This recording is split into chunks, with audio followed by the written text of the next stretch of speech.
Hey guys, how are you. आज की video में हम पढ़ने वाले हैं क्लास 10th ज्योग्राफी का chapter mineral and energy resources यानी खनिज तथा ऊर्जा संसाधन। इस चैप्टर में जो एक वर्ड सबसे ज्यादा आने वाला है वो है मिनरल यानी खनिज। तो सबसे पहले इसी के बारे में जान लेते हैं ना, क्योंकि यही इस चैप्टर का दूल्हा है और इसी के चारों तरफ ये वीडियो घूमेगी। तो चलो स्टार्ट करते हैं खनिज से, मिनरल से। आपकी एनसीईआरटी बुक में बड़ी सिंपल सी डेफिनेशन दी गई है मिनरल्स की। According to geologist, mineral is a homogeneous naturally occurring substance, यानी खनिज एक प्राकृतिक रूप से विद्यमान समरूप तत्व है जिसकी एक निश्चित आंतरिक संरचना होती है। यहाँ पर यह भी समझ लीजिए कि जियोलॉजिस्ट क्या है, वरना पूरे चैप्टर में मन में ये क्वेश्चन उठता रहेगा कि ये जियोलॉजिस्ट कौन है भाई, ये कौन सा बाबा है जो मिनरल्स के बारे में इतना ज्यादा जानता है। तो जियोलॉजिस्ट वे वैज्ञानिक होते हैं दोस्तों जो धरती के अंदर की चीजों का, स्पेशली मिनरल्स का अध्ययन करते हैं, स्टडी करते हैं। तो जरा मिनरल्स के बारे में अच्छे से जान लेते हैं। डेफिनेशन तो आपने जान ही ली। अब डेफिनेशन से मिनरल्स की जो कैरेक्टरिस्टिक्स, जो विशेषताएं निकल कर आई है वे इस प्रकार है। ए मिनरल इज सॉलिड, यानी ये ठोस अवस्था में पाए जाते हैं, गैसियस या लिक्विड फॉर्म में नहीं पाए जाते। ये नॉन लिविंग इनऑर्गेनिक मटेरियल है, यानी इनमें जान नहीं होती। And mineral is found in the earth, और वो भी अर्थ की सबसे ऊपरी परत में, जिसे हम क्रस्ट बोलते हैं, हिंदी में क्या बोलते हैं, भूर्पट्टी। And it is naturally occurring substance, यानी ये प्राकृतिक रूप से पाए जाते हैं, इंसान इसे अभी तक नहीं बना पाया है। ठीक है दोस्तों। And mineral have definite chemical makeup, यानी इनकी एक निश्चित आंतरिक संरचना होती है जिसको ब्रेक नहीं किया जा सकता। ओके, समझे दोस्तों। Minerals have definite crystalline structure, means इनकी जो संरचना होती है वो साफ सुथरी होती है। तो इस प्रकार खनिज प्रकृति में अनेक रूपों में पाए जाते हैं, जिसमें सबसे हार्ड सब्सटेंस डायमंड, बहुत प्रीशियस डायमंड होते हैं ना, डायमंड से लेकर नरम मुलायम टेल्कम पाउडर तक इंक्लूड है। टेल्कम पाउडर जो आप गर्मियों में लगाते हो ना घमौरिया होने पर, वो भी एक मिनरल से बना हुआ है। तो दोस्तों ये मैंने बता दी मिनरल्स की सबसे ईजी डेफिनेशन, बिल्कुल खोल के समझा दिया बेटा, ये साइंस में भी काम आएगा आपके। ओके, मिनरल्स इतने इंपॉर्टेंट क्यों हैं। अब सीबीएसई में क्वेश्चन बहुत ज़्यादा आता है, बोर्ड में पूछा जाता है कि why mineral are so important in our life. यहाँ मैं आपको बता दूं कि रोजमर्रा की वस्तुओं को तो छोड़िए, खुद हमारा शरीर ही मिनरल के बिना नहीं रह सकता। जैसे आयोडीन की कमी से हमें घेंगा रोग हो जाता है, कैल्शियम और सोडियम की कमी से हड्डियाँ कमजोर हो जाती है, मैग्नीशियम, कॉपर और जिंक की कमी से दिमाग ही नहीं चलता। और ये इतने महत्वपूर्ण गुणकारी है कि जो भोजन हम खाते हैं वो मान लिया होता है हमारा 99.7%, और मिनरल्स उसका कितना पार्ट होते हैं, 0.3%। लेकिन इस 0.3% मिनरल के बिना वो 99.7% भोजन ही नहीं पच सकता, वो बिना पचा रह जाएगा। ठीक है, ये तो हो गई अपनी डेली लाइफ की बात। अब इसका उपयोग हम अपनी डेली लाइफ में देख लेते हैं कि एक छोटी सी सुई से लेकर एक बड़ी इमारत तक, या फिर एक बड़े जहाज से लेकर एक छोटी साइकिल तक, कार, बस, ट्रेन, एरोप्लेन सभी किससे बने हैं, मिनरल से बने हैं। इस प्रकार मिनरल्स हमारे जीवन का मोस्ट इंपॉर्टेंट पार्ट है। तो दोस्तों देखा आपने मिनरल्स की इंपॉर्टेंस, कितने इंपॉर्टेंट है मिनरल। दोस्तों नेक्स्ट इंपॉर्टेंट पॉइंट है रॉक्स एंड और। अतः अब आपके मन में क्यूरियोसिटी हो रही होगी कि ये मिनरल्स आखिर पाए कहाँ जाते हैं। तो ये मिनरल्स पाए जाते हैं रॉक्स में, जिन्हें हम हिंदी में क्या कहते हैं, चट्टान।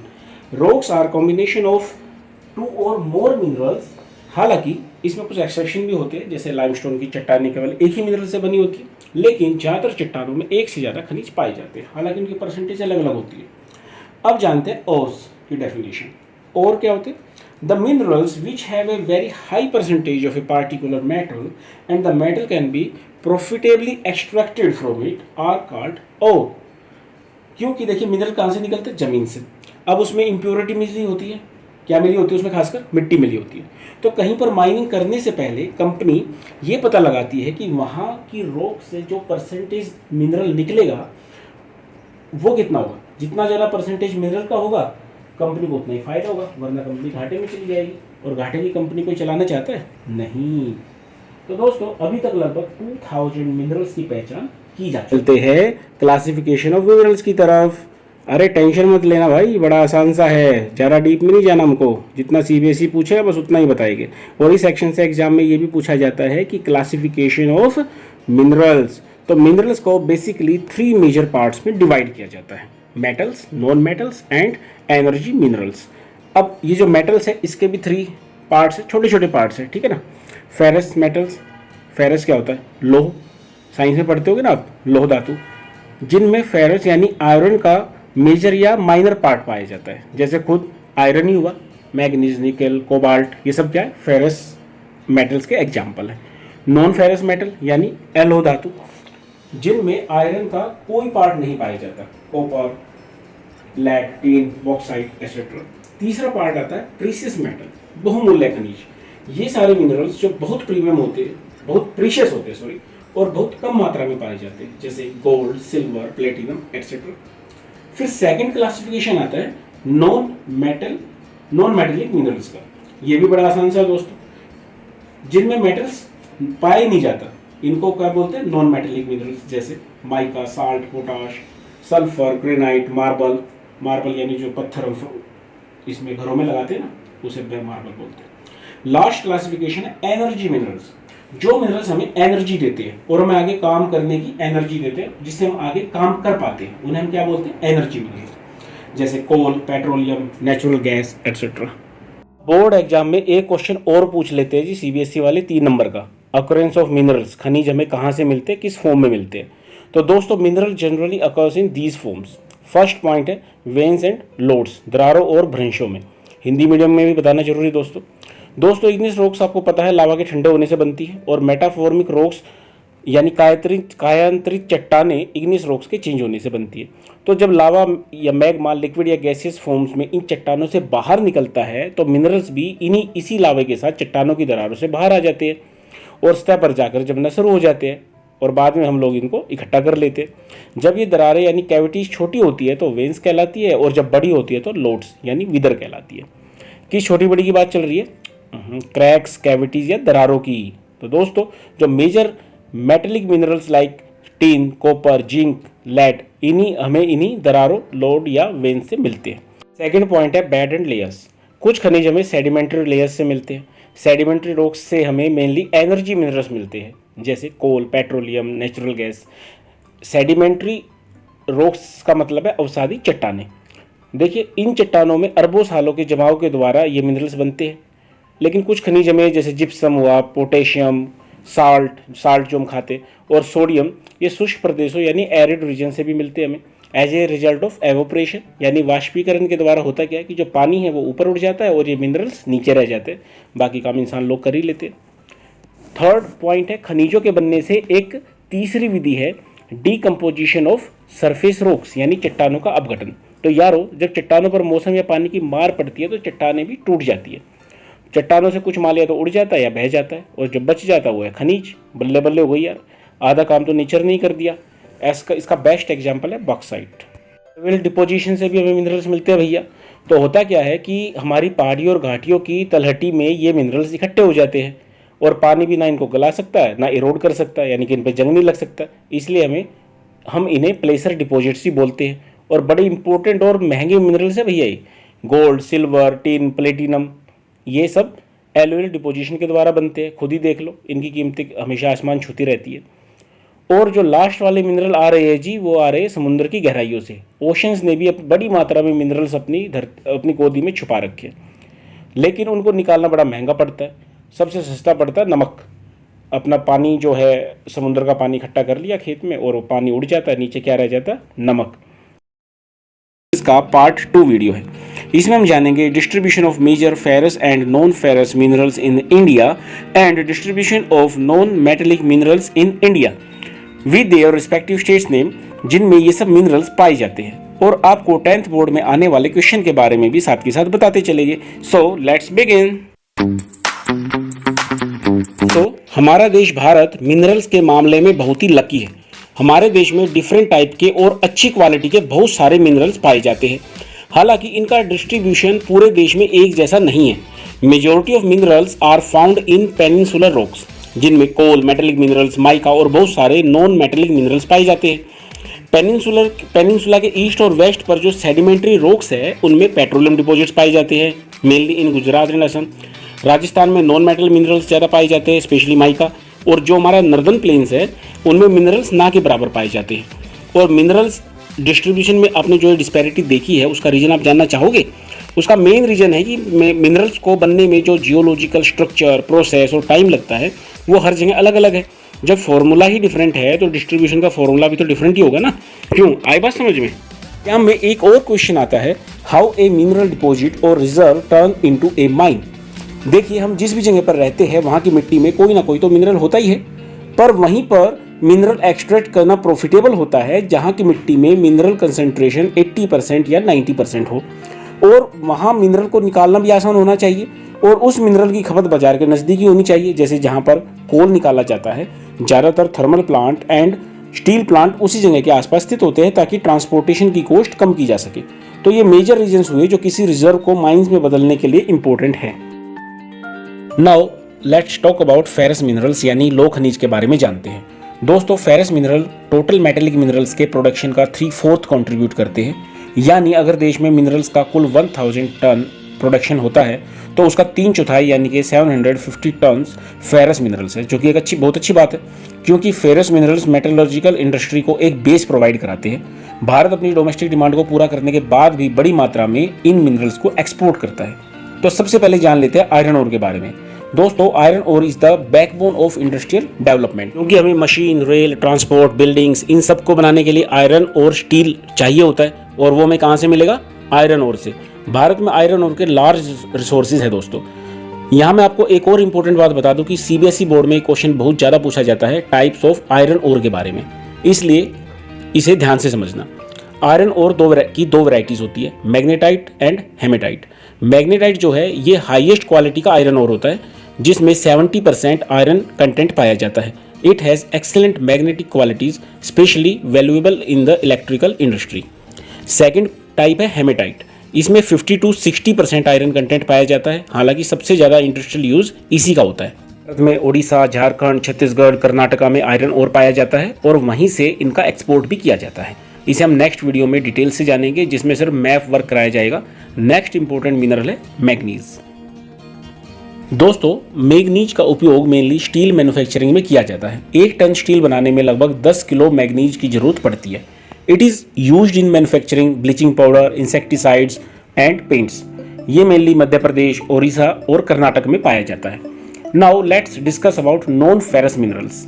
इंडिया में नॉन फेरस मिनरल्स का रिजर्व और प्रोडक्शन बहुत ही कम है, जबकि ये मिनरल्स जैसे copper, bauxite, lead, zinc engineering और इलेक्ट्रिकल इंडस्ट्रीज़ के लिए बहुत ही इंपॉर्टेंट है। दोस्तों, मिनरल्स हमें ज़्यादातर ये विदेशों से इंपोर्ट करने पड़ते हैं, क्योंकि भारत में तो मैंने आपको बताया कि प्रोडक्शन बहुत ही कम है। चलो, जितना भी प्रोडक्शन होता है उसी को पढ़ लेते हैं। पहला नंबर आता है कॉपर का।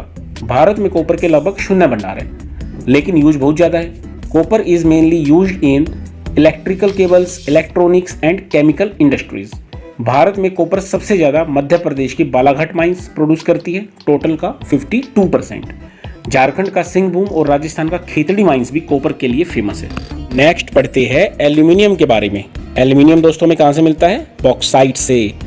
एल्यूमिनियम एक बहुत ही इंपॉर्टेंट मेटल है, क्योंकि यह पावर में तो लोहे जैसी मजबूत है, परंतु लोहे से बहुत ही हल्की होती है, और इलेक्ट्रिसिटी का सुचालक है, यानी गुड कंडक्टर है। आपने अपनी गलियों में बिजली की जो मोटी मोटी केबल्स देखी होगी ना, उनके अंदर कॉपर नहीं होता, उनके अंदर होता है एल्यूमिनियम, क्योंकि ये सस्ता पड़ता है और मजबूत भी है। आपको अपने घरों, दुकानों और मॉल्स में एल्यूमिनियम के दरवाजे और खिड़कियाँ भी बहुत देखने में मिल जाएंगे। India's bauxite deposits are mainly found in the Amarkantak plateau, Maikal hills. Odisha Bharat का सबसे बड़ा बॉक्साइट राज्य उत्पादक राज्य है। दोस्तों, अब हम पढ़ेंगे non metallic minerals and rock minerals के बारे में। सबसे पहले अभ्रक यानी माइका के बारे में बात करेंगे। अभ्रक एक ऐसा खनिज है, एक ऐसा मिनरल है जो प्लेट्स की सीरीज में पाया जाता है। इससे बनी शीट्स इतनी बारीक हो जाती है कि 1000 शीट्स कुछ सेंटीमीटर की हाइट में आ सकती है। It is used in electronic industries due to dielectric strength, low power loss factor, insulating properties and resistance to high voltage. Basically ये इलेक्ट्रिसिटी का बैड कंडक्टर है दोस्तों, इसलिए बिजली की मोटर्स में इसका यूज सबसे ज़्यादा होता है। अब बॉक्साइट मेनली राजस्थान और आंध्र प्रदेश में पाया जाता है। रॉक मिनरल्स की अगर हम बात करते हैं तो इसमें लाइमस्टोन सबसे ज़्यादा इंपॉर्टेंट है।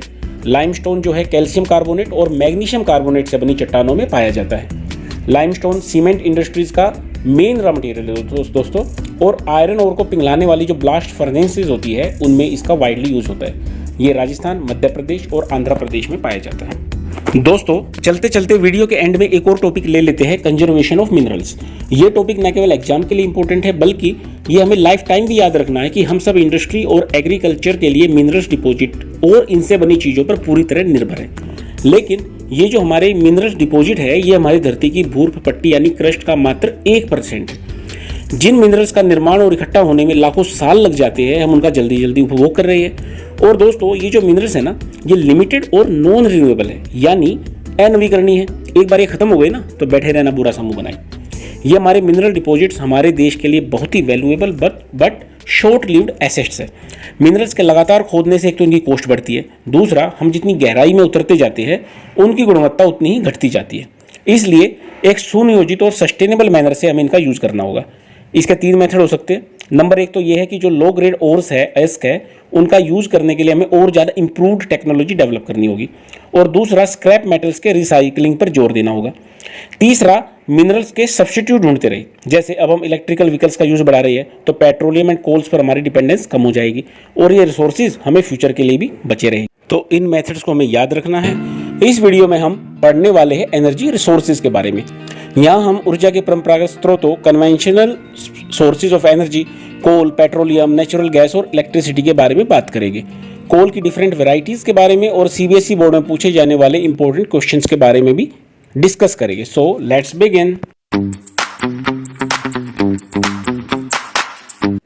दोस्तों इन रिसोर्सेज के बारे में बात करने से पहले मुझे बताइए ये ऊर्जा की हमें ज़रूरत क्या है। What is the need of energy? Comment box में बताओ जल्दी से। दोस्तों energy is required for all activities, चाहे हमें खाना पकाना हो, लाइट या हीट पैदा करनी हो, गाड़ियाँ चलानी हो या फिर फैक्ट्रीज में मशीन चलानी हो, हमें क्या चाहिए? एनर्जी। तो ये एनर्जी हमें कहाँ से मिलेगी? इसके 2 स्रोत हैं, conventional sources of energy and non conventional sources of energy. इस वीडियो में हम सिर्फ कन्वेंशनल सोर्सेज ऑफ एनर्जी के बारे में पढ़ेंगे। इसमें सबसे टॉप में आता है कोयला, कोल, और इंडिया में तो हम कोयले से सबसे ज़्यादा एनर्जी प्राप्त करते हैं। तो कोल का फॉर्मेशन होता कैसे है? लाखों करोड़ों सालों पहले ज़मीन के नीचे जो पेड़ पौधे दब गए थे, इनके कंप्रेशन से कोयला बना है। इसलिए गहराई, दबने का समय और कंप्रेशन की मात्रा के हिसाब से कोयला अनेकों रूपों में पाया जाता है। और यहीं पर सीबीएसई वाले आकर आपसे पूछेंगे कि बेटा बताओ कोयला कितने प्रकार का होता है। सही जवाब दोगे तो 3 मार्क्स दूंगा। तो बेटा कोयला होता है 4 प्रकार का, पीट, लिग्नाइट, बिटुमिनस एंड एंथ्रासाइट। सबसे पहले आता है पीट, लो कार्बन, हाई मॉइस्चर, सबसे लो क्वालिटी का कोल होता है, जलने पर धुआं बहुत देता है और एनर्जी सबसे कम देता है। दूसरे नंबर पर आता है lignite. It is low grade brown coal, जो सॉफ्ट तो होता है पर नमी बहुत ज़्यादा होती है, और ये कोल मेनली इलेक्ट्रिसिटी जनरेशन में थर्मल प्लांट्स में यूज किया जाता है। इंडिया में लिग्नाइट के मुख्य भंडार तमिलनाडु के नेवेली में मिलते हैं। थर्ड टाइप है बिटुमिनस, सबसे इंपॉर्टेंट टाइप, एग्जाम में सबसे ज़्यादा पूछा जाता है। ये धरती में बहुत गहराई में और हाई टेम्परेचर में दबा होता है। It is the most popular coal in commercial use. Another important point, लोहा पिघलाने की भट्टियों में बिटुमिनस कोयले का यूज किया जाता है। सबसे टॉप क्वालिटी का कोल है एंथ्रासाइट।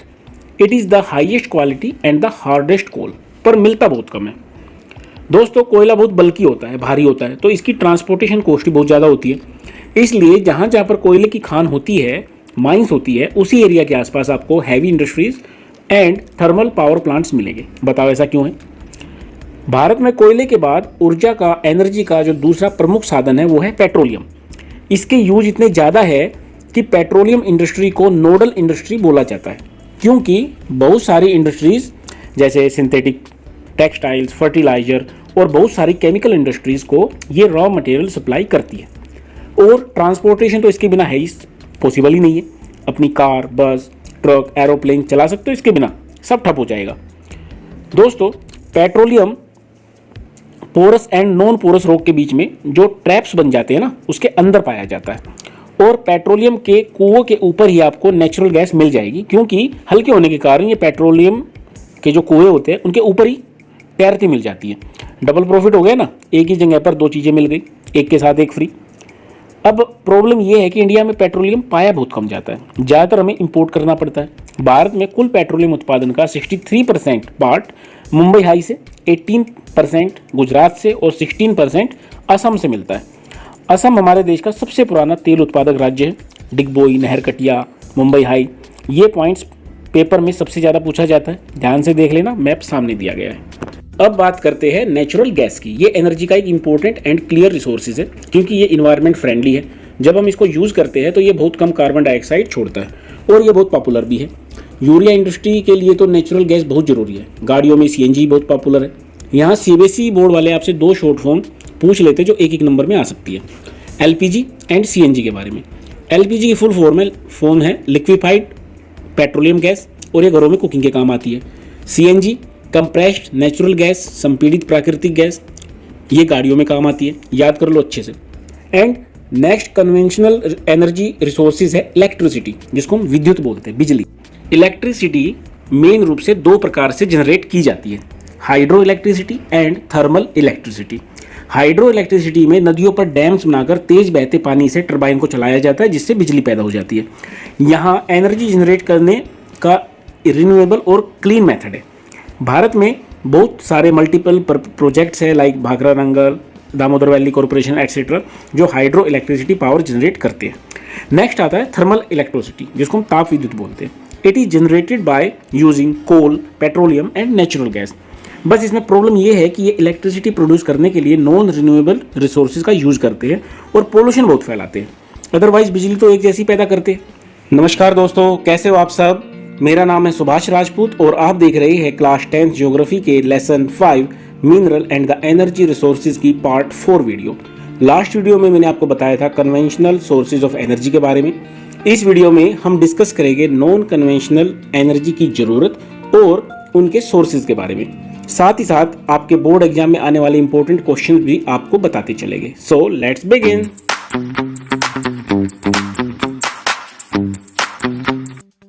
पहला क्वेश्चन आता है कि एनर्जी के नॉन कन्वेंशनल सोर्सेज की ज़रूरत क्या है। देखिए, जैसे जैसे देश में इकोनॉमिक डेवलपमेंट बढ़ रहा है, हमारी एनर्जी की ज़रूरतें भी बढ़ रही है और हम कोल, पेट्रोलियम, गैस जैसे कन्वेंशनल सोर्सेज ऑफ एनर्जी पर ज़्यादा से ज़्यादा डिपेंड होते जा रही है। और फ्यूचर में इसके 2 नेगेटिव इफेक्ट्स होंगे। एक तो गैस और तेल की जो रेट है वो बहुत ज़्यादा बढ़ेगी। दूसरा, इनके प्रयोग से सीरियस इन्वायरमेंटल पोल्यूशन बढ़ेगा। इसलिए अब ज़रूरत है एनर्जी के नॉन कन्वेंशनल रिसोर्सेज पर शिफ्ट होने की, क्योंकि एक तो ये रिन्यूएबल है, दूसरा भारत में ये प्रचुर मात्रा में विद्यमान है। इनमें आते हैं nuclear energy, solar energy, wind energy, thermal energy, tide and biogas energy. तो एग्जाम का एक क्वेश्चन तो यही हो गया कि नॉन कन्वेंशनल एनर्जी रिसोर्सेज कौन कौन से हैं, ये मैंने आपको बता दिया। नॉन कन्वेंशनल एनर्जी में सबसे पहले हम आपको बताएंगे न्यूक्लियर और एटॉमिक एनर्जी के बारे में। दोस्तों, न्यूक्लियर एनर्जी की बात करते ही आपके दिमाग में न्यूक्लियर बम के बारे में विचार जरूर आया होगा, पर घबराना मत, हम यहाँ पर सिर्फ न्यूक्लियर एनर्जी के बारे में बात करेंगे। It is obtained by altering the structure of atoms, और जब ऐसा चेंज किया जाता है तो हमें मिलती है लार्ज अमाउंट ऑफ एनर्जी, और इसका यूज किया जाता है इलेक्ट्रिसिटी जनरेट करने के लिए। और ये सब हम करते हैं न्यूक्लियर पावर प्लांट्स में। तो एग्जाम में फिर से एक क्वेश्चन आता है कि न्यूक्लियर एनर्जी के लिए किस फ्यूल का यूज किया जाता है और हमारे देश में ये कहाँ कहाँ मिलता है। तो दोस्तों, uranium and thorium are used as fuel for nuclear energy and it is found in Jharkhand, the Aravalli ranges of Rajasthan, और केरल में मिलने वाली मोनाजाइट रेत में भी थोरियम की मात्रा पाई जाती है। हमारा next non conventional sources of energy है सोलर एनर्जी। दोस्तों, जब से हमने अपनी आंखें खोली है, हमने आसमान में सूरज को चमकते पाया है। ये हमारी पूरी अर्थ को पावर देता है और इसी पावर से हम इलेक्ट्रिसिटी जनरेट कर सकते हैं, खाना पका सकते हैं। पर कैसे? इसके लिए काम आती है फोटोवोल्टाइक टेक्नोलॉजी, जो सनलाइट को सीधा बिजली में कन्वर्ट कर देती है। कभी ये वाले सोलर पैनल देखे आपने? बस यही है वे पैनल जो सनलाइट को बिजली में कन्वर्ट कर देते हैं, और इससे बनी बिजली वो सब काम करती है जो टरबाइन से घूमने वाली बिजली करती है। इसमें हम रोशनी कर सकते हैं, हीटर फ्रिज चला सकते हैं और तो और खाना भी पका सकते हैं। एकदम गजब है ना। सड़कों के किनारे सोलर लाइट्स तो एकदम आम बात है, इन दिनों खूब दिखेगी आपको विलेजेस में। और अब सोलर एनर्जी कोई छोटी मोटी लाइटें लगाने तक सीमित नहीं रही है। देश में बड़े बड़े सोलर प्लांट्स लगाए जा रहे हैं, जिनको हम सोलर पार्क्स बोलते हैं। सबसे बड़ा सोलर पार्क भाडला सोलर पार्क है, जो 2250 मेगावाट का राजस्थान में लगा हुआ है, 1400 एकड़ में फैला हुआ है। अब खुद देख लो फ्यूचर में सोलर एनर्जी में कितनी संभावनाएं है। नेक्स्ट है विंड एनर्जी यानी पवन ऊर्जा। Wind is also the cleanest source of energy like solar energy. बस इनकी इनिशियल कॉस्ट हाई होती है, बाद में बड़ी प्रॉफिटेबल होती है। विंड एनर्जी में हम हवा की ताकत का इस्तेमाल इलेक्ट्रिसिटी प्रोड्यूस करने में करते हैं और इसके लिए काम आती है विंड मिल्स। फोटोज़ में, फिल्म्स में या न्यूज़ में आपको ये विंड मिल्स या पवन चक्कियाँ जरूर देखने को मिल जाएगी। यहाँ भी तो लगी है पिक्स में, देख लो अच्छी तरह, खूब अच्छी तरह समझ में आ जाएगी। अब जाहिर सी बात है, विंड मिल्स वहीं लगेगी जहाँ खूब तेज़ हवा साल भर चलती हो।